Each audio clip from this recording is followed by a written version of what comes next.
Dr. Dre. Right. He is not at his level of wealth from his music. It's from Beats by Dre and selling it to Apple for $3 billion. Right.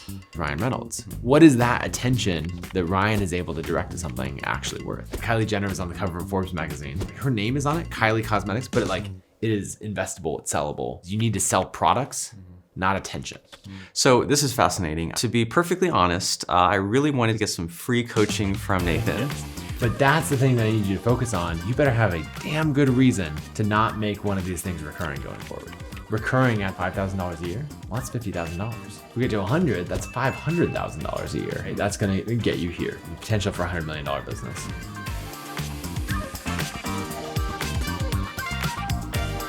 Welcome, Nathan. Thank you for coming in. Yeah, thanks for having me. It's fun to be here in the studio with you. Yeah, absolutely. So let's start off.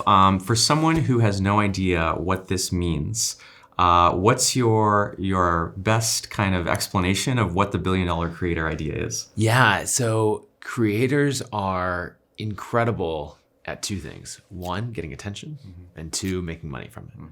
Right? If we think about what happens in the world, if we were sitting out and saying, hey, I want to be a doctor or a creator, you're like, well, they both do a lot of public good. Maybe the doctor is more public service, but if you want to make more money, go be a creator, which is kind of a ridiculous idea. If you think about that at this level, you're going to make much more as a creator, or the potential is, right? Yeah. If we were talking and someone said like, a friend of ours said, I make $1 million a year as a creator, we'd be like, okay. There would be no surprise on either of our faces. It would be entirely expected. Yeah. Now, if you think about it, what creators do is they have attention, right? Creators are the best in the world at capturing attention, and you have options as to where you're going to direct that attention. And so I actually have a point of view on this, that creators are the best at gathering attention, but they're wildly undermonetized. So when we talk to that creator who's making $1 million a year off of a 100,000 subscriber email list and a 250,000 subscriber YouTube channel or something like that, I'm like, yeah, I'm super happy for you. And also, I bet there's a business in there where that attention is worth 10 or maybe even 100 times more what you're doing there. And so the $1 billion creator is really asking that question of, if I have this attention, where could I point it that has the highest return on investment? Yeah. I love that. It really reminds me, this is going to go down a rabbit hole, but did you ever read the book, Who is Michael Ovitz, about the founding of CAA? I have not. So Creative Artist Agency, by far the biggest Hollywood agency. There was a line in that book. It was the 1980s, and he was starting CAA with a thesis. And his thesis was, all the power is going to go to the talent. Okay. That was the whole idea. Because at the time, actors were just like employees. They were just the hired hands. You with someone else. Exactly. Oh, you want to do it? Okay. They would dictate where you had to live, your schedule, how much you were paid. And he just said, no, over the next few decades, all the power is going to go to the talent. And he built CAA, a multi-billion-dollar agency, on the back of that idea. I feel like that's happening again now. Your thesis is almost like all the power, the influence, the money, the equity is going to go to the talent, except this time it's not just within the confines of Hollywood, it's the creator economy and the internet. Yeah, and it's really changing even further, because not only has the power gone to the talent, but now the distribution is gone to the talent as well, right? And so if you think about, it's not, hey, will you cast me in this film because I'm going to be able to bring in, this level of performance, and then people are going to want to see, Jennifer Aniston in a film, and so they're more likely to watch it. Instead, it's like, well, I don't need anyone to pick me. I'm going to pick, choose myself. And, not only do I have people following me, but I also own the distribution channel. Yeah. Right? We own the digital theaters. Yeah. Where we're saying, like, I'm going to choose exactly what runs, at the theater today. Gosh, I almost think, we see actors who have now accumulated so much of that power and influence. But from what you're saying, it's almost like the potential for that. Currently, Hollywood actors are sort of the biggest names, but maybe with the internet, there's no ceiling to that. Like, maybe eventually there will be even bigger names in the creator economy on the internet than we see in Hollywood. Yeah, and I think there will be, and you're going to see a crossover between these two worlds, right? You've seen Will Smith creating like YouTube content, writing a traditional book with Mark Manson, right? Yes. And so you see these crossovers where we're like, wait, Mark Manson is a friend of ours, right? He's a customer of ConvertKit, Yeah. and Is he? Yeah, he is. Oh, cool. And Will Smith, right, is going to Mark and saying, hey, like, I loved your book, like, let's collaborate. So you're going to see these two worlds combine more and more, and techniques be borrowed from each one. But I think what's interesting is actually that it's not that the creators should get on the level of the actors and, the like film professionals and all of that. It's that both sides are realizing that the attention that they have is worth even more if they do something entirely different with it. Right? So if you think about the wealthiest people in Hollywood and the wealthiest people in music, very, very few of them, like, many have their, like, a level of wealth, tens of millions, 100 million, that kind of thing, from the thing that they are known for, right? But if you get into the multiple hundreds of millions or the billions of dollars, it's like 90% of the time, it is not related to their core craft of being an actor or a musician. So if we take Dr. Dre, right? He is not at his level of wealth from his music. It's from Beats by Dre and selling it to Apple for $3 billion. Right? Or so his music career was just a publicity stunt for this. Well, it's realizing that once you have this attention, you can translate it into a business that's potentially way bigger. Another example of this in the Hollywood side is Ryan Reynolds, where he's getting paid, who knows what, $1 million to do a TV commercial or something. It's like, great. I show up for a day or 2 days, we shoot, I get paid $1 million. This is fantastic. But it sort of begs the question where you're like, well, hold on. If this is worth $1 million to you as a brand, to pay me, like, what are you actually making off of it? Right. It has to be, like, we all know it has to be more than $1 million. Right. Is it 1.1 million? Yeah. Is it 5? Is it 10? Is it more? Yeah. What is that attention that Ryan is able to direct to something actually worth?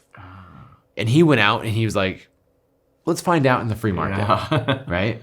And so he went and bought it into 2 companies, right? Aviation Gin and Mint Mobile. And he said, all right, I think that I'm one of the best in the world at marketing, right? And he has this production company called Maximum Effort, and we're going to produce all our own commercials. Like, we're going to go all in on this.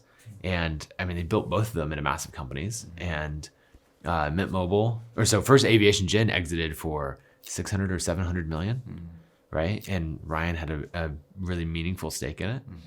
And then also, just last year, Mint Mobile exited for 1.3 billion. Incredible. And I posted a story about it online, like, explaining how it all worked. And someone replied and was like, yeah, but Ryan only owned 30% of that. And I was like, fair enough. Like, poor guy. He only cleared, he only got 400 million or something like that out of it.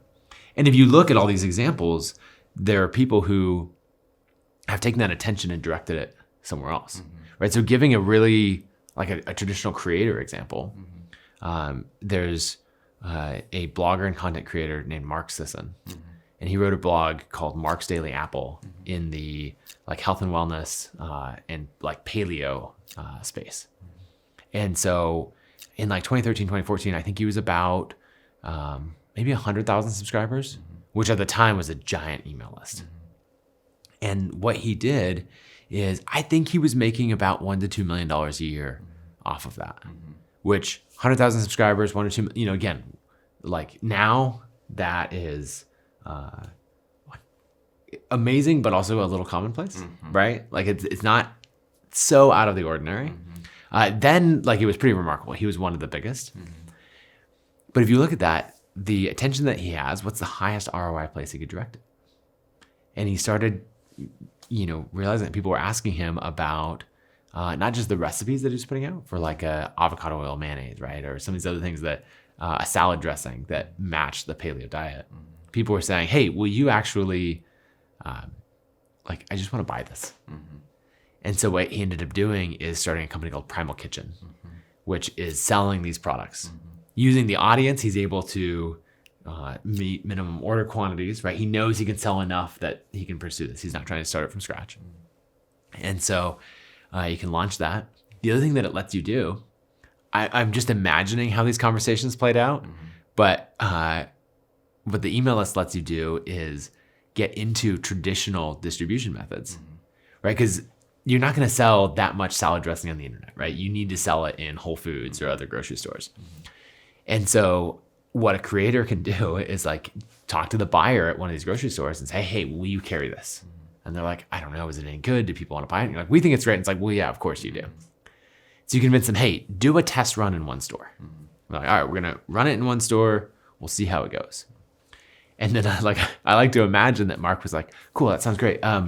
Just which store, by the way? And they're like, oh, we're going to do, this one store in Austin. He's like, sweet. Goes to his email list, says, select everybody who is within 50 miles of Austin, send them an email and say, hey, great news. Whole Foods is now carrying Primal Kitchen products. Like, do me a huge favor, go buy it. Yeah. Go back to the conversation with the buyer from Whole Foods later and be like, hey, how'd the test go? And they're like, it's sold out completely. And Mark's like, no, really? And they're like, yeah. And the buyer's like, so we're gonna run some tests in more stores. Mark's like, that's perfect. By the way, which stores? And you can repeat this process because you have attention to drive into these traditional markets. And so then what happens from there is you're able to create like almost a self-fulfilling prophecy, because the more sales that this is getting, the more a store is like, hey, let's take it from the middle of the shelf and put it on end cap. Totally. Right? Let's put it in more stores, which drives more sales, which then they're saying like, hey, Whole Foods started this and rolled it out a bunch. So let's go to Kroger. Let's go to, and carry these lines. Becomes, this like snowball effect. Right. But it takes something to kickstart that. Yeah. And so what's interesting is Mark ended up building that company and selling it 2 years later to Kraft Foods for $200 million. So if you think he's making $1 to $2 million a year off of the audience, and then you're asking, is that the highest ROI place to direct it, right? He's selling digital products, advertising, affiliates, very traditional things.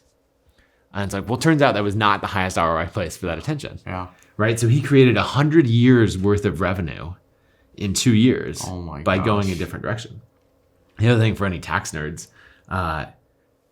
the original business is ordinary income, long-term capital gains, right? So he's paying half the taxes on it. Oh my gosh. And so that's the thing that I'm obsessed over is if you have this attention, creators are the best in the world at capturing attention. And so where should you direct it? So this is fascinating. I've been listening to your excellent podcast where you really dive into these ideas, the stories, the case studies. But to be perfectly honest, I really wanted to get some free coaching from Nathan. I am super open about all my numbers. It's something that's always been very important to me. I know it's important to you. Yep. It's where I do some of my best learning because people can see what's actually happening in my business.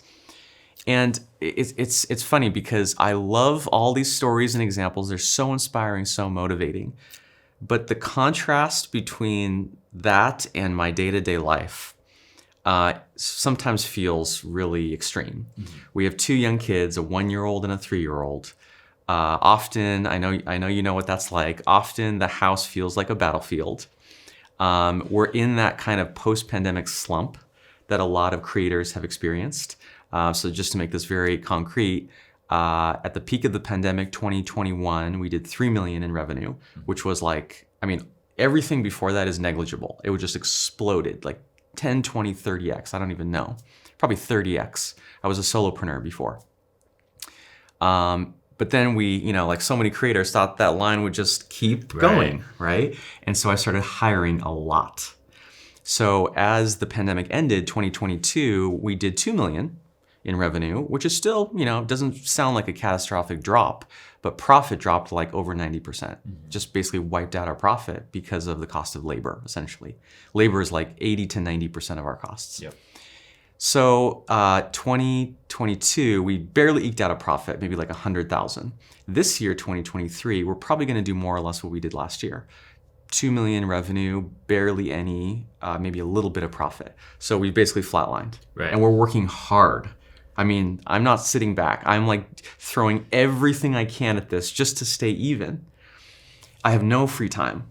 I can't really work anymore. I don't feel like I can hire anyone because there's no profit. So So I kind of don't, I feel like I have no doorway, no next step to start to build that leverage that you're talking about. At the same time, one more data point, we have this amazing audience. We have 130,000 subscribers on ConvertKit, 50% open rate. So people love us, they're opening our content, they're getting huge value.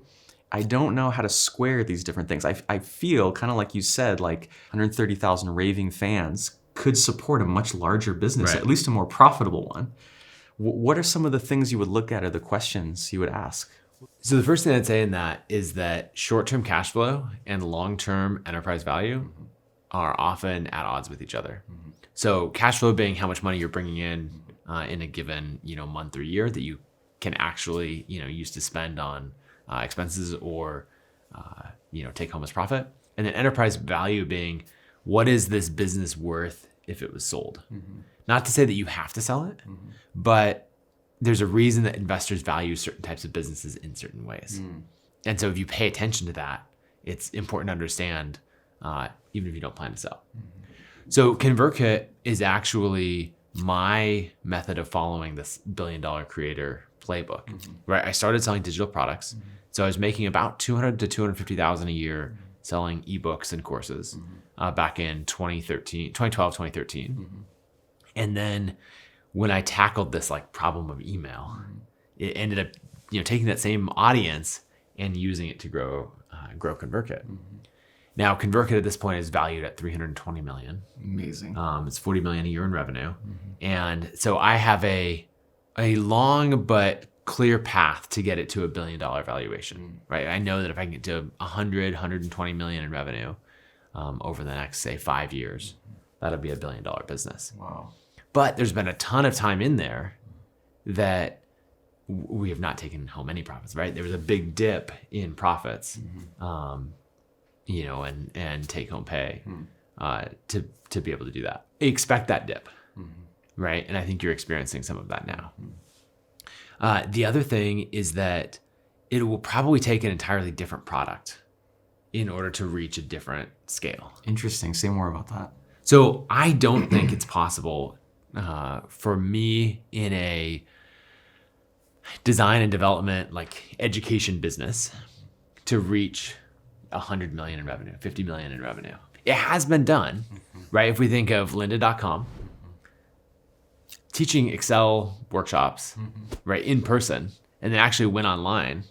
Someone the other day talked about the creator economy, how the creator economy really started in 2020. And I was like, what do you That's when VCs started calling it that. Paying attention to that. But it was interesting talking about an inflection point in that. And I was talking to my friend Todd Herman about this. And he was talking about some of these big inflection points, right? 2008 was a huge time for a bunch of creators coming on. 2020 was a huge time for a bunch of creators. But he was like, go back. 2001 was a huge time. Lynda.com came out of September 11th. Really? Yeah, because what happened is she was teaching Excel workshops in person. I didn't know there was a person called Lynda. Yeah. No, Lynda is a $1 billion creator. Oh my gosh. Right? And so she was teaching Excel workshops. And then that business died. All speaking these giant business conferences that were broad, all of that completely died when all travel ended after September 11th and the economy crashed and all of that. Wow. And so she took her workshops online and then she expanded it from her workshops to other people's workshops and on from there. And then I should know the numbers, but exited to LinkedIn for at least $1 billion, $2 billion, Wild. somewhere right in there. Did she build, because there's underlying technology, there's a platform there, right? Correct. Did she build that technology herself or just sell it and then they built that technology? They built the technology, right? It was a full course and learning platform. Okay. Where they were hosting it. Udemy, I think, was a competitor and all of that. So they ended up just reaching a massive scale, especially in the corporate training world, right? Where there's a huge amount of money being spent. Right. If you have this audience intention, often it's going to require a pivot to a different type of product, right? Lynda is not going to reach that valuation with Excel courses. It's not going to happen. This is fascinating to me. Okay, so I want to dive into this because it's something I've thought about. But then this speaks to another one of your principles, which is you have to build more than a personal brand. Yeah. which I understand, I believe, and I've kind of tried several times to go beyond my personal brand. But it's really tough because it's like I'll give you one example. We've considered going into corporate training. We have quite a bit of evidence that Building a Second Brain, which is my book, you can see it back there somewhere. I probably should have a copy to hold. Is a new approach to productivity. Most people that use it are using it at work in their companies. A lot of potential to go into corporate training, but I am not personally interested in corporate training. In fact, when I even like the corporate world, this is why I became a creator. The corporate world drains me of energy so fast that even talking about it, I'm like tired. Yeah. So in theory, like I could hire someone, but I can't yet afford. It's like the chicken and egg. I can't yet afford to hire someone to go after that without the cash flow. So how do you? In fact, I'd like to know for you too. You can't be personally interested in all the initiatives that the company takes on. How would you, for someone like me that's much smaller, think about making a pivot to something that you're not personally passionate about? Yeah, so I would think about two things. One, you're talking about making that hire, which maybe that's a really expensive hire, maybe it's not. Maybe there's a way to do it on contingency or commission to test the theory, right? Knowing will this work in corporate training is a hypothesis that we can test. And so how are we going to do that? We're going to do pitches to these 25 organizations, or we're going to get in here, and partner with someone who will sell into it. So basically our options are like full-time employee, an employee working on commission, right? Because that's not going to cost you anything out of pocket initially. And then the other one would be licensing in some way, right? Who's an organization that already is very, very good at this, has that distribution channel, and you can sell into it in these ways. So I would look at it like that. But I like to take these ideas that are in my head of like, okay, I could always do corporate training. Maybe I want to, maybe I don't. But I want to take those ideas and pin them down and say, I actually have a hypothesis that this could work well in corporate training. How would I test that hypothesis? And then try to find a way to do that, like get that out there. And then you can forever be like, yep, that would work. We'll see if I want to, that is a playbook now that I could run. Or you tested it and you can be like, cool, I can forever get that idea out of my head because I don't believe that my hypothesis was accurate. Interesting. So what I'm taking from that is to sort of, instead of, okay, we're going to marshal all these resources, create a 3-year timeline, all this stuff, you do a series of small experiments, test hypotheses, validate. And it's interesting, commission or contingency or something that is not full-time employment and also not a contractor. I guess I just have no experience with, would that be like a commission salesperson or someone like that? Yeah, something like that would work. Or if you're working with an organization that's already selling, right? There are people who are selling this training. I don't know that industry, but there have to be people who have these like mini distribution points into corporations. And so talk to them. Interesting. Now, I'll add a caveat to the test. There's a lot of people who are saying like, test this, look at the data, what's your hypothesis? And on one hand, I love that. And then on the other, I believe that most things in business, it's not that they can't be tested. It's maybe almost that they shouldn't be tested. And what I mean by that is if you like put something out, a test kind of implies that you should be hands off with it, right? Like we put something in our little petri dish and we're like, okay, what happens? And we don't mess with it. But in business, everything is so difficult that I believe it requires like a force of nature level of effort to like will something into existence. Yes. So you could easily test corporate training and then be like, okay, yeah, that didn't work. Never mind. Yeah. And someone else might later come in and say, I'm going to make this happen no matter what. I'm going to, grind through this for years and years and years. ConvertKit, it took 2 years to get to $2,000 a month in revenue. Right? And so if you were to test it, you'd be like, nope, not worth doing, shut it down. Yeah. Right? ConvertKit now makes $3 million a month in revenue.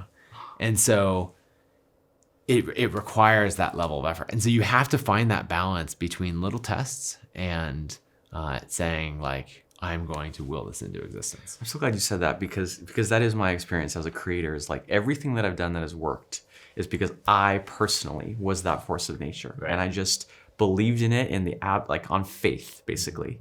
I mean, my cohorts until very recently was the main business. The first 9 cohorts weren't really profitable. And then the 10th, it was like when the pandemic hit, it was like hitting a spark. But then that's kind of the concern I have with corporate training is like, I know that if I dedicated myself to it, I could make it work. I would just find a way. I would just keep testing hypotheses, keep trying things, find a way in. That's what I do. But the only way I know how to do that is like I said, throwing myself in it, completely. But you're kind of talking about a balance between those. Force of nature mode versus iteration and testing mode. Yeah, and it really depends on what the goal is, right? And so actually, maybe let's get clear on that for a second, and put a framework around this so that people can think about the types of businesses. So you talked about build more than a personal brand, right? So there are 3. Why don't you write some of these down, and I'll talk over them if you want to write down. So the first principle is that you have to build more than a personal brand. And the reason that this is important is that it has to be something that's sellable, right? It has to be able to scale beyond you. So even like I was studying tons of examples of billion-dollar creator businesses, and what stood out to me is all of them were more than a personal brand. Even the one, let's use an example, Kylie Cosmetics, right? So Kylie Jenner was on the cover of Forbes magazine, and people were arguing over like, first self-made billionaire. Oh yeah. First self-made female billionaire. And they're like back and forth, like, is she actually a billionaire? Was she They're like quibbling over all of these details. And I'm like, who cares if she's worth 950 million versus $1 billion? One thing that she did is she built a business that was in a totally different space. So more than a personal brand is interesting. Like her name is on it, Kylie Cosmetics, but it is investable, it's sellable, and all of that. Yeah. The other thing that she did brings into point number 2, which is you need to sell products, not attention. So if you think about, the Kardashians, right? They all have this attention. They're getting, I think I heard a story that, Kim Kardashian would get paid $1 million for an Instagram post.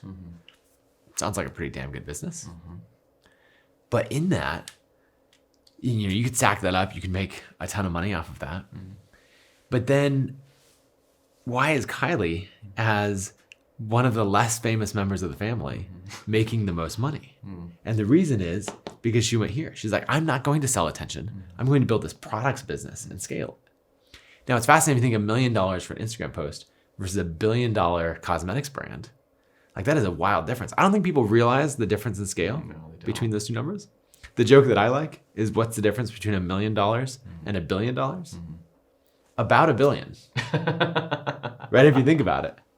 I think that a million seconds, I'm going to get this wrong, but it's I've heard this, yeah. I think it's like 13 days. Yeah. And 1 billion seconds is like 33 years. Yeah. It's like completely counterintuitive. Like absolutely wild. Yeah. And so if you think about the scale, right, that you're able to do, it's night and day. Yeah. And actually, I think Kim Kardashian is fascinating in this world because now she's running a private equity fund where she's buying businesses and then pointing her attention at it and scaling. Like, she understands these very, very well. But Kylie was the one that really did it first. So it's funny because this one I understand, or at least I have a taste of, because courses are more than 90% of our revenue. Yep. And people can buy that, especially now that it's a self-paced course, people can buy it whenever they want. Also, it's funny, in the world of creators, this is going to sound strange, but I don't have like an Ali Abdaal audience. I'm not the best at creating the most massive audiences. My audience tends to grow kind of very linearly because it's kind of niche, kind of nerdy, kind of technical. And so I've never been able to make money with ads. I just never had the scale for that. I've had to build products. But then the reason so it's funny because we could just create courses all year long, courses and more courses. There's an infinite amount of content, but I'm kind of like, do I really want to just create courses upon courses, mountains of courses, which is another one of your principles. I don't know if it belongs here, but it's something like fully capitalize on what you've already done. Yeah. Rather than new thing, which is what I see so many creators doing. They don't even eke out 1% of the potential of something before they move on to something else. And I don't want to do that. Yeah, so I talk about this in the forms of skyscrapers versus strip malls. right? And so if you think about in a rural area, right, you have the strip mall of all these little stores and businesses, each one doing a small amount of revenue or has a small amount of value, right? And a lot of people will say like, especially someone who's like, oh, I'm a serial entrepreneur. And they're building all of these different businesses. Yeah. And what I think is you either haven't found one that's worth doubling down on, or you are so distractible that you're not willing to stay focused. And so instead, what if you got like 100 times more space in that one building by building a skyscraper on that same footprint? I like that. And so I got rid of a bunch of other products that I had and was selling that made money. Because ConvertKit is the skyscraper that I'm building. And so everything that I do has to go back into growing that business. It's fascinating. I love that. I mean, this is why I just keep coming back to the thing that I've already done, right? Building a second brain. It's like the leverage, like doing a little more on that, putting a little more effort into that. The leverage is so much vaster than anything else I could do. Right. It's like its own little mini empire. It's its own ecosystem. Yeah. So there's a few things in here. There's a third principle that I want to get to, and that is that all of these businesses have recurring or repeat purchases. And they're a little bit different in that, right? I say recurring or repeat, right? A software subscription is truly recurring, whereas a salad dressing is a repeat purchase. I was thinking that, and I went through all these examples, and almost every single one had either recurring or repeat purchases. And then there was one that bothered me. It was Beats by Dre. That didn't, right? It was a one-time purchase. Though I guess like we lose and break headphones all the time. So like you buy them more often. But then another friend, Dan Runcie, who runs Trapital, which is like a music business newsletter. I had him on the podcast, and he talked about how the acquisition was really only half about the headphones and half about the Beats by Dre, the music streaming service they'd started, which became the precursor to Apple Music. Right. So when Apple bought them for $3 billion, they were going for a recurring purchase of the subscription. And so this is something that I'm curious about in your business is like, so you have more than a personal brand. I'd say you're halfway to having more than a personal brand. You definitely, like, you're all in on products rather than attention. But do you have recurring or repeat purchases? No, we don't. We launched a membership, a subscription membership. It's like $500 a year or something. It's basically for people who take our course or read our books or whatever and want to be part of a community that has one event per week all year long. So we support it, we invest in it. The thing I've run into in that, it's like on podcasts and things, people are always just like, oh, just make it recurring. Whatever you do, just make it recurring. Yeah. But it's like I've been studying community-based subscription, membership-based businesses. It's hard. The standard has gotten so high for the value that's provided, for how much engagement, for how passionate people are. I don't know how to. Basically, what makes me hesitate from investing more in that is I don't know how to make it much better without people's time. And again, I run into that same problem of I don't really feel like I can. We don't even have like a full-time community manager. That feels like too much of an expense. Well, I mean, first, there's lots of things that you can do. There's nothing to say that full-time community manager has to be US based or something like that, right? A lot of these businesses find leverage in different ways of hiring someone in Latin America or the Philippines or and expanding from there, right? So there's a lot of options in that world, but community is one of in these examples, if we're trying to go for something 10x or 100x what you're at now, right? So if we use the barometer of this business must get to 100 million in revenue, I don't think a community is going to do that. No.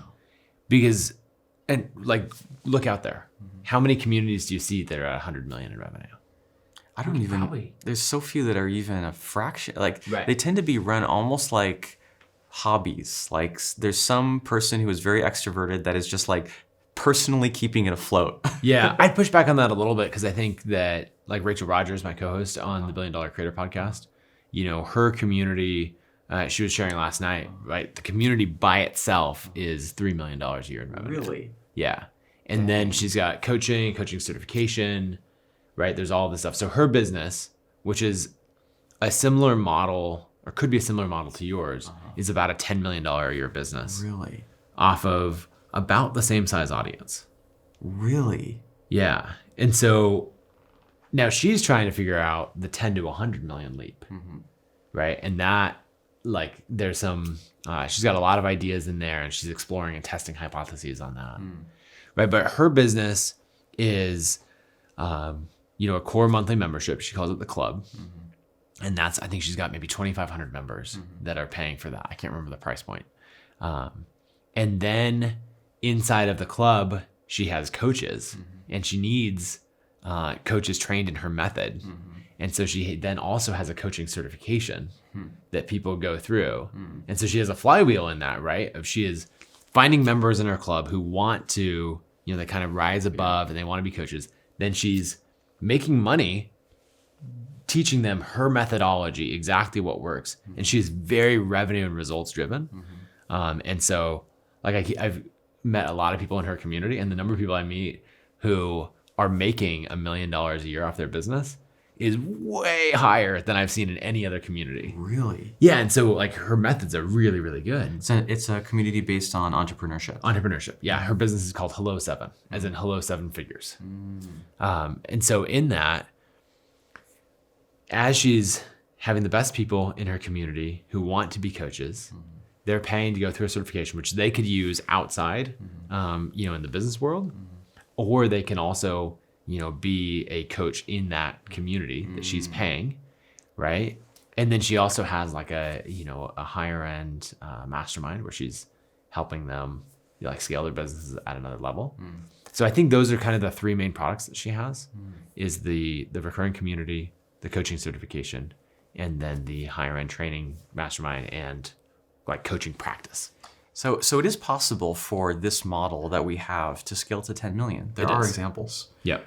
It's having almost these like other product lines, not just like one thing to buy, but multiple entry points. Yeah. And so in that, I think we're looking at what step functions do we want to reach, right? Like if the goal is 10 million, that is the path that I would take. If the goal is 100 million, we've got to take a different path entirely. And I think one thing that's helpful is maybe just drawing some examples on here is thinking about average revenue per user per year, right? So I'm going to use an acronym here. So ARPU, average revenue per user. And then I think about this in terms of per year, right? So let's take James Clear as an example. He has 2.5 million subscribers. It's massive business. The book has sold 15 million copies. He is absolutely printing money in his business. But let's say he woke up tomorrow and he absolutely had to, for whatever reason, he's like, oh, I'm making up numbers. I don't know exactly. Instead of running a $10 million a year business, I must run a $100 million a year business or greater. So how do we want to tackle that? And I think there's ways that we could do it, right? So if we think of like different options. So if we wanted a low ARPU business with a lot of customers, I would build Calm for Habits. So Calm is a meditation app, right? We can sell this to a lot of people, 2.5 million people, a bunch of them can buy it. What is the app that is going to really drive people to adopt their habits? Remember, it's a product. We're not selling attention. It's more than a personal brand, right? It's going to be like the Clear method or something like that, right? But it has to be a recurring or repeat purchase. The worst thing you could do is say like, hey, I'm going to sell this as a $5 one-time purchase or a $20 one-time purchase. Like, no. Total waste of time. But $100 a year, right? That makes sense. We could do the math on this, but you'd have to sell a crazy number of these. But it's doable. Now, if we wanted another business, let's say we want a medium ARPU product. So say a little bit more about, this is actually a question I've had is like, so like we're doing 2 million a year on 125,000 subscribers. That's something like $20 to $25 per subscriber that we're generating. How do I benchmark that? How do you know if that's a low, medium, or high?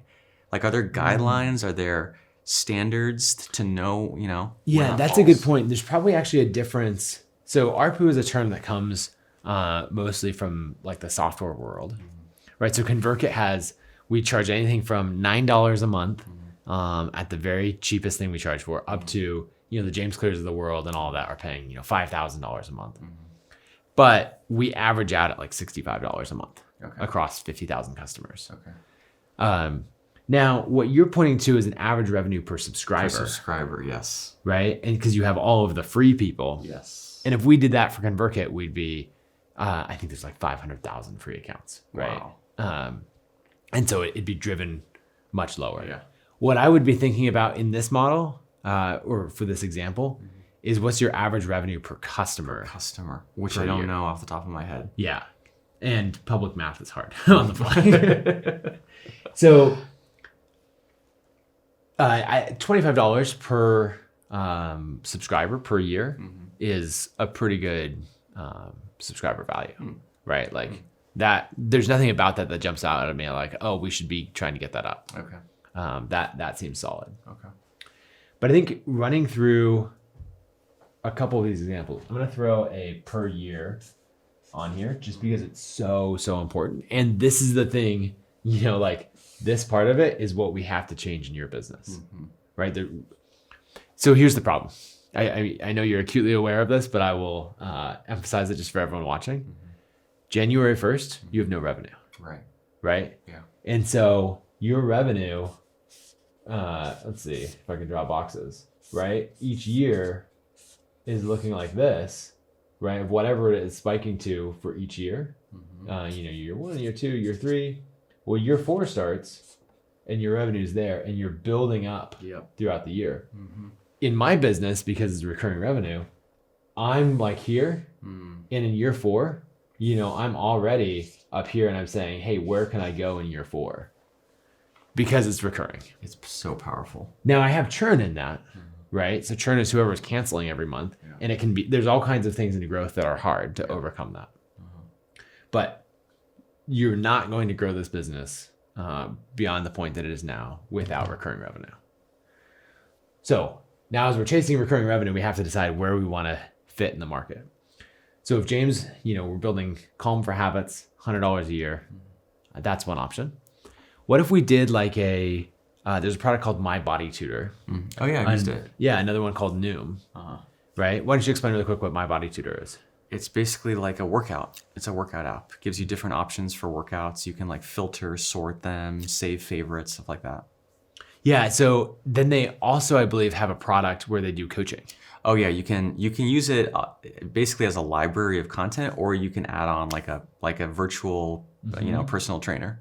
Yeah, and so I think the virtual personal trainer, I think they have 2 packages, and it's something like maybe $200 a month is the cheaper one, and maybe $400 or $500 a month is the more expensive one. And they'll do the virtual personal trainer, but then they'll also like really get in on the diet side of things. And so you'll be like texting with your coach to say like, here's my food plan for the day, right? Here's exactly, and so it has accountability built in. But they're able to charge quite a bit more, right? So $200 a month is $2,400 a year, $500 is $6,000 a year, right? So now, say we're 2K to 5K per year. So that's significantly more. The number of customers that we need is a fraction, as we've made this jump. You're already playing in this territory, right? You're not selling a cheap mass market product. But just for the sake of argument, what if we jumped into a different world and we said, all right, I want to get to 100 million a year and I want to do it with the least number of customers. Okay, maybe we're building a product. Again, I'm not sure, I'm speculating on what people might want to buy from James, but maybe we want to do a high-end performance lab, right? And we're targeting $50,000 to $100,000 a year that people are paying. Well, now we really don't need that many, right? And so let's say 50K plus. Okay, so let's put some math to this, to the number of customers that we need in this sense. So I'm not going to try to do math off the top of my head, but if we're doing 100 million in revenue, right? This one is simple math, but in that case, we're going to need 1 million customers, right? Let's say that this one, what do we want to pick? Let's say $3,000, right? So again, we're just very simply 100 million on the calculator divided by $3,000 that we're making per year. We need 33,000 customers right here. And then again, very simply, for round numbers, 100 million divided by 50,000, 2,000 customers. And so if you think in these terms, these are very, very different businesses, right? We need 1 million people continuing to pay us, right? So we're going to have churn, like top of funnel needs to be huge. But if you think about this, there are completely different ways to monetize your audience. Now, the other thing is they don't have to be mutually exclusive, right? You could actually do both of these. This could potentially be the upsell in this. Right. What kinds of things is this sparking for you as you're thinking about your business? Yeah, it's interesting because part of the problem is having so many options. We could go in so many different directions. We're so flexible and have so many different skills. You know, we've already talked about corporate training. We've talked about like a certification is an option. We actually see significant interest in that. And software, like in some ways, software is kind of almost the obvious one because our courses are about software. What we're teaching is how to use software more effectively, but how to do that on other people's, platforms. Yep. So maybe that's, something worth considering too, is creating an app, creating the ultimate note-taking app or something like that. Okay, so I love to brainstorm these different ideas and go through a few of them. You said corporate training, software, certification. Yes. Any others? That we've mentioned, no. I mean, there's more courses. Yep. There's also... I don't think more courses is going to get us there. Okay, so let's just not even include that one. One thing we've considered is like Notion templates has kind of taken off. So creating products in terms of like templates or starter kits or something like that for Notion or even other platforms. Yep. I'm going to put more courses on there because it depends on our goal. And there are course businesses that have gotten really massive, and it's important to study them. We hear about like platforms like Udemy or Lynda, but then even in the corporate training space or in a specific niche, there's a business called Pluralsight, and they are massive. I think they are even publicly traded, and that's in the developer and tech world. And so often you're going to look for more in this niche space, and you'll find some businesses that you're like, really, that is that big? Wow. So I think these are all reasonable ideas. And there's two different lenses that I want to put it on in a second. But what is the most ridiculous idea that you could think of that would never work? Or like you maybe wouldn't want to do, but something that just sounds silly even to throw out there? I think it's this one. Software? I mean, yeah, creating a note-taking app or any software feels like impossible. Okay. It's just so far from my home base. I'm not technical in any way. Right. I hear about, the inside stories of what it takes to build Notions and Obsidians and Evernotes, and it like the code bases to manage the technical debt, the salaries you have to pay, all of it just feels totally daunting to me. Despite being, like I said, in some ways, so many people tell us, like, instead of teaching how to use Todoist and things and Evernote and all these things, just make the app it's kind of like the Primal Kitchen example. Right. Make the thing that you're saying is the best, and I swear I'll just buy it from you. Right. Yeah. So, okay, this is interesting. This is where it comes back to the goals, right? So if we are today, right, we're at 2 million. Let's say that we also have 10 million and then 100 million.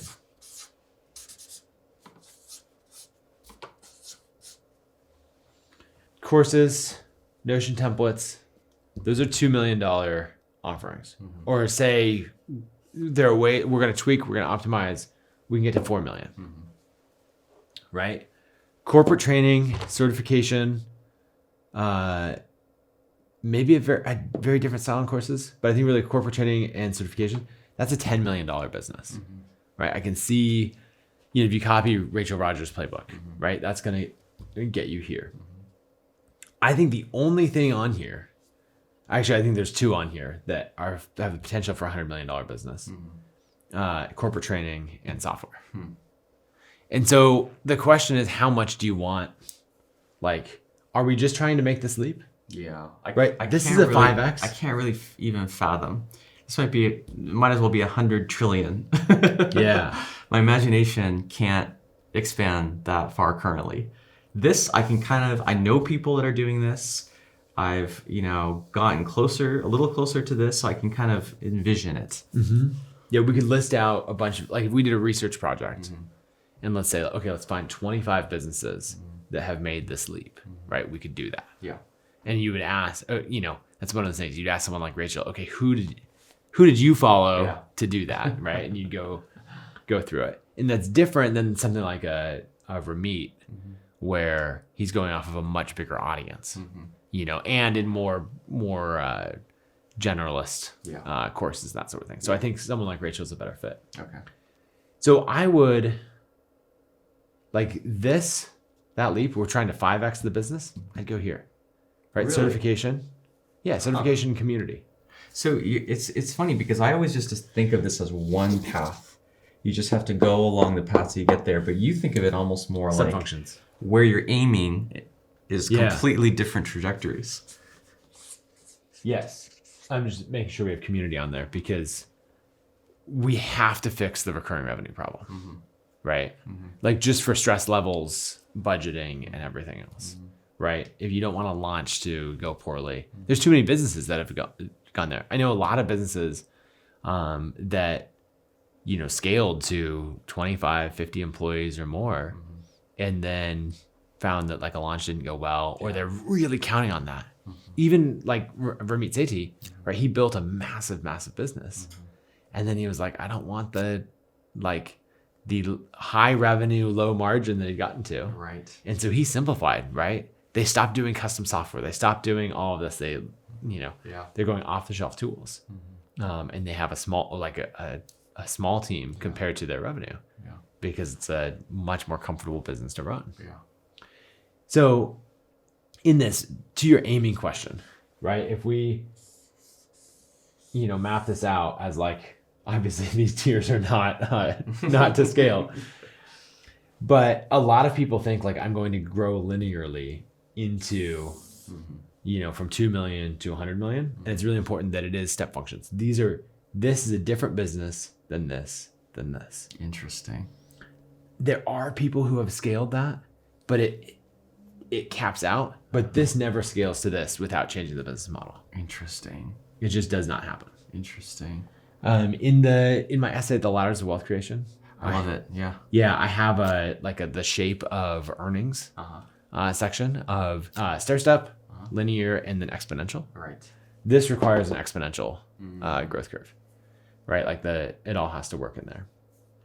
So what I would do if I were running your business is I would aim here and then have a clear path, a place in my, in note taking and all of that, where I'm writing down all of these ideas.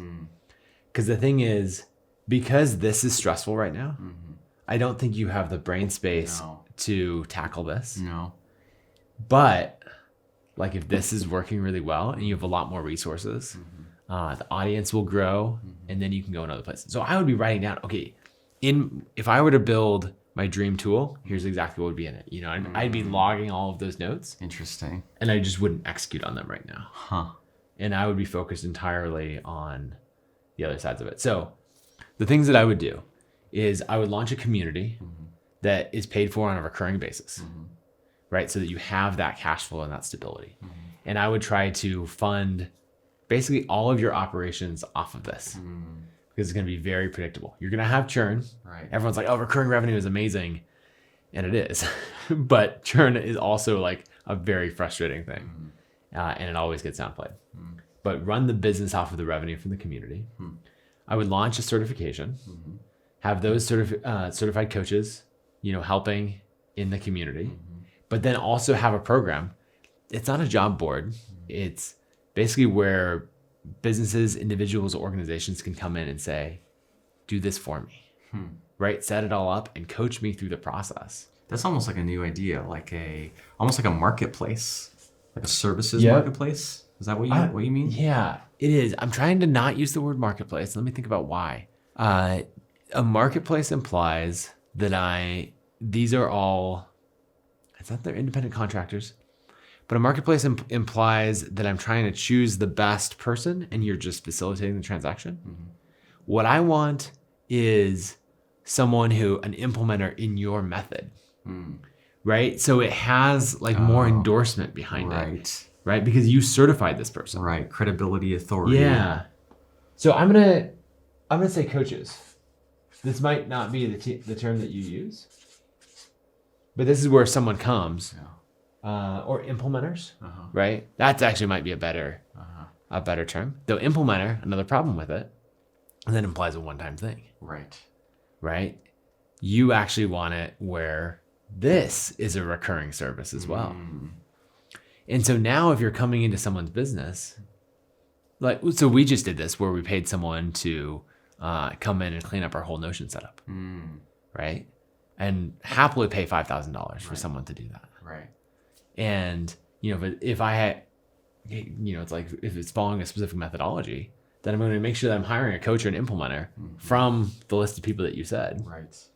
And you can do it. I guess the difference is the marketplace is that you're saying, here's 50 people. You choose what to do. Let me give you a different example. I use an executive coaching firm called Reboot. Oh yeah, I know them. Yeah, and I think they're absolutely amazing. I've paid them for years. They charge something like $2,800 per month per coach.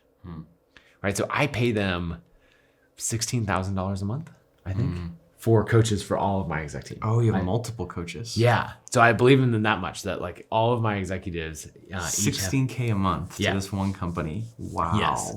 Now, so their process, they're not like, here are the Reboot certified coaches. Go on there and choose the right person. And I'm like, well, okay, do I want Andy or Dan or, what's the right fit?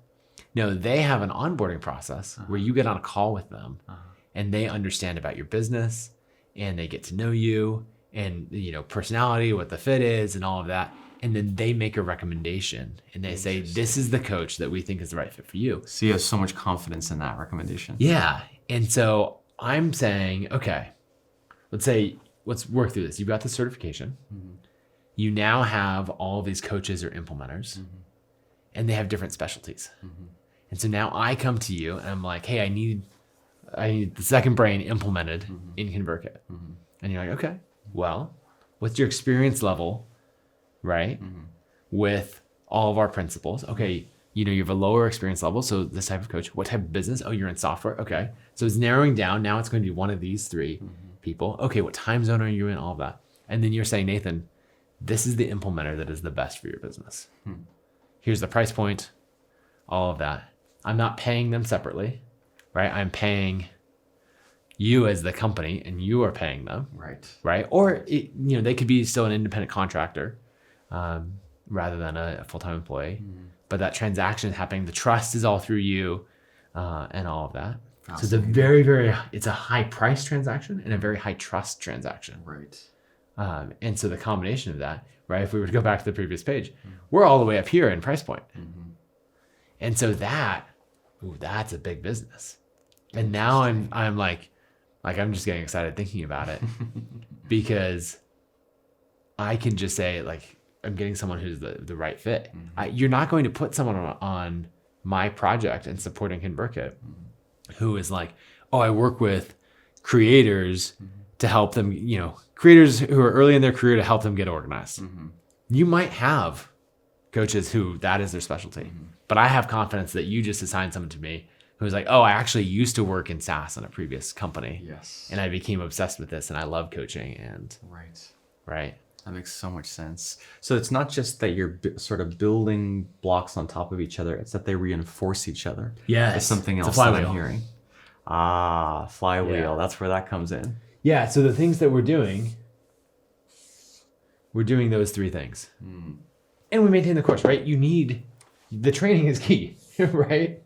Because you need to be able to take people through all of this. This is like almost the doorway, the entry gateway that everyone has to pass through on the way to those things. Yeah.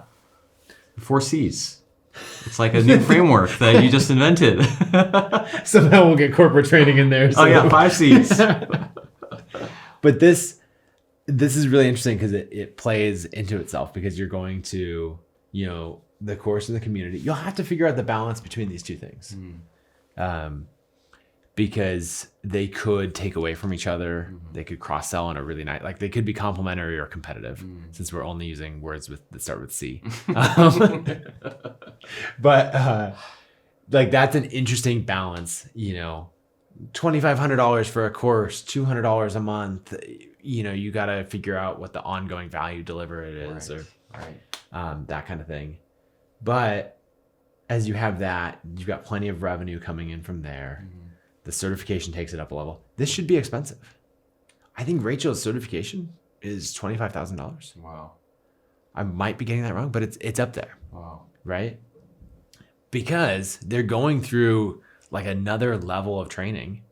Right? She has events just for her certified coaches. They can either take their knowledge and go out into the world and do their own thing, or they can train and coach through her system where she's providing lead flow. Right. And so in that, then of course you've got a new revenue stream. I see it. I see these 4. So we're currently doing one of these things and starting to do this one. But I think that them reinforcing each other, actually making each other potentially easier and better is the key thing. Because otherwise you're just doing, like we talked about before, spending more time, more effort, which just doesn't scale. Right. Another thing, because this is the most important. Remember, if we go back to the 3 rules, we've got the one that we're not doing right now is the recurring or repeat purchases, right? And so we have to have that in each part of it. So we've got more than a personal brand. We're selling products and attention, but we have to do recurring or repeat purchases. And so in this, a very easy trap to fall into is that we'd say, the community is our recurring or repeat purchase, and the rest is one time. Or we will take a placement fee for like matchmaking a coach to a business as a one-time thing. No, none of that, right? We want to do recurring in every area of the business. Really? Maybe with the exception of the course, right? So take the certification. Let's say it's $25,000 to get certified. Well, that's naturally a one-time thing. But let's say that I get my stamp of certification, and then now I'm out in the world. I decide, hey, I want to run my own practice entirely, but certified in the second brain methodology. So I paid that one time, and now I never have to pay it again. That's not good. So instead, let's say that it's $25,000 one time, and then it is $5,000 a year to maintain it, right? Or if you're coaching, that's if you're independent. Right. If you're coaching through us, you don't need to pay the $5,000 a year to maintain it. Interesting. Right? And so then there's that balance. You don't have, like, if someone is sort of competing with you out in the marketplace, if they want to maintain their seal of approval and the recurring training, right? Because you're improving the methodology and the tool, right? If they want to stay current, then they're still participating in the recurring training. Or if they want to, go directly through your organization. And they're making money from it. So there's a justification for the recurring nature of it.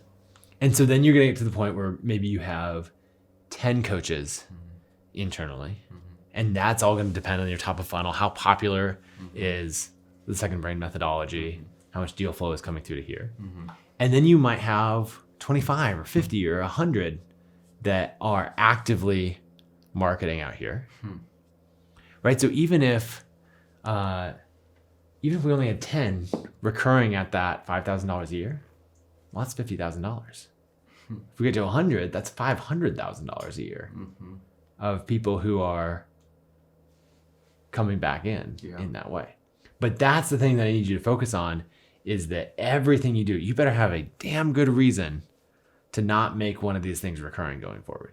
I really like that. So it's recurring by default. Recurring by default, yes. Not as a special future thing that you're going to do. Yes.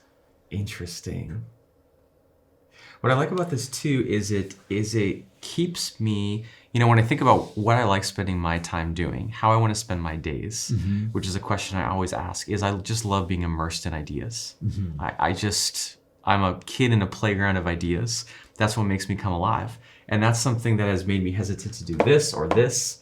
But with this sort of flywheel you've designed, the value that is being offered is exactly the value I know how to create, which is the constant stream of ideas and insights and metaphors and new innovations that I'm always coming up with just naturally. Well, and that's a hard thing about this $1 billion creator idea, is that often it requires something entirely different. Right? For Mark Sisson, running a food business is entirely different than running an information business. And that was the best way to achieve that scale. But you have to be excited about that growth. Whereas this is not a complete diversion. Now, it's also not going to get us here. But let's play a game over time. Right? Let's say 3 years from now, we're at $10 million a year. This is implemented really well. You understand what's needed on a different level. And maybe you built some software that helps facilitate the coaching experience. And you're like, okay, software is hard, but it's not that hard. And now this starts to move into the thing you're like, just I have no idea how to do that. In what's like using Mark as an example. Wait, you're going to manufacture food at scale and package and ship it, like that is an insane leap. Right? And he did it, and there's plenty of people that have done it before. You can hire the right people and all of that. But let's say you eased into it. I want to ask about that though. For that leap there, say, I just envisioned in my mind someone doing 10 million a year. They're relaxing at their freaking estate out in who knows where. They have the life, no constraints on their lifestyle, their consumption. What do you find is typically what goes on in their brain that makes them think, no, I want to risk changing things, risk trying something new to go there? Well, there's a big motivation question in there, right? For me personally, I absolutely love this, and I love the mission of the company, right? For ConvertKit, it's we exist to help creators earn a living. So I believe in the product and I believe in the mission, right? It's almost my obligation to scale it as much as possible. I also love just the game that we're playing. I also think that I'm looking for the personal growth, right? The CEO of ConvertKit at $5 million a year in revenue and the CEO of ConvertKit $100 million a year in revenue, they're going to have the same name, but they're going to be different people. So same name, same values, all of those things. Very, very different skill set, resilience, operational style. And I'm excited for that personal growth. Interesting. And then the other thing, and one that I'm working through myself right now, is we can run into this trap of, okay, I have a bunch of problems and a bunch of work at 2 million or 10 million, let's say 10 million. We get to this stage and it's very, very challenging. And so you're like, why would I want 10 times the work and 10 times the problems? And so we end up in this limiting place where we're like, I'm not even going to go there. Like subconsciously, it's like, please don't grow the business because that would grow the stress load. I find myself doing that. Yeah, I think it's really, really turning common. down opportunities because it would stress me out too much. Yeah, and so the thing is, a CEO has a few different jobs, hiring, making sure there's enough money, setting the vision. I think you could summarize a lot of that in that a CEO's job, especially in the hiring, is to work themselves out of a job. Right? And so you're gradually doing less and less. My friend Tim Grahl was talking about how at every stage of the business, right, every time you double the business, the CEO has to cut what they do in half. Interesting. And that one is the hardest for me personally because I'm like taking on more things. But if you think in terms of flywheels, your job is to like plan out a flywheel and maybe get it started. And then, you've got someone on your team who's making accountability that keeps spinning and runs it.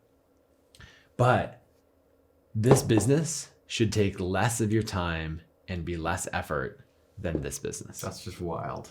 Yeah. That is a wild idea. And so like Rachel is someone who's so good at this, right? We were hanging out. We were on a flight on Wednesday this week, and I was sending a message to the team, and she goes, "You have Slack on your phone?" And I was like, "Yeah, why wouldn't I?" And she's like, "Oh, interesting." And I was like, "You don't?" And she's like, "No, of course not. Why would I be involved in that day-to-day level in the business? I'm going to call the president of my company and talk through strategy, or like make sure they know about this idea, or I'm going to, write up a bunch of notes and send it to my assistant so that we can dive into it in annual planning next week." But she was like, "No." And that's like an intentional strategic choice. Yeah. She might enjoy or get some value out of being in there. The Slack messages, a feeling of, of everyone kind of working hard on something, but it would actually be against her goals Right. to do that. Yeah, exactly. Wow, Nathan, my head is already exploding. We could talk for another 2 hours.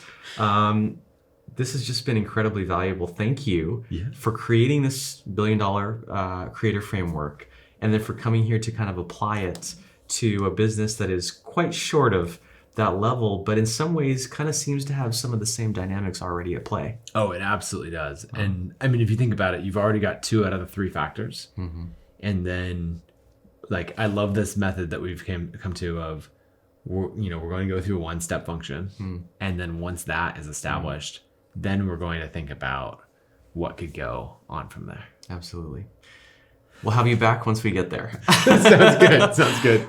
Hope you enjoyed this conversation and little impromptu coaching session with Nathan Barry. Check out billiondollarcreator.com. And of course, if you want to do some email sending, use what we use, which is the fantastic ConvertKit platform.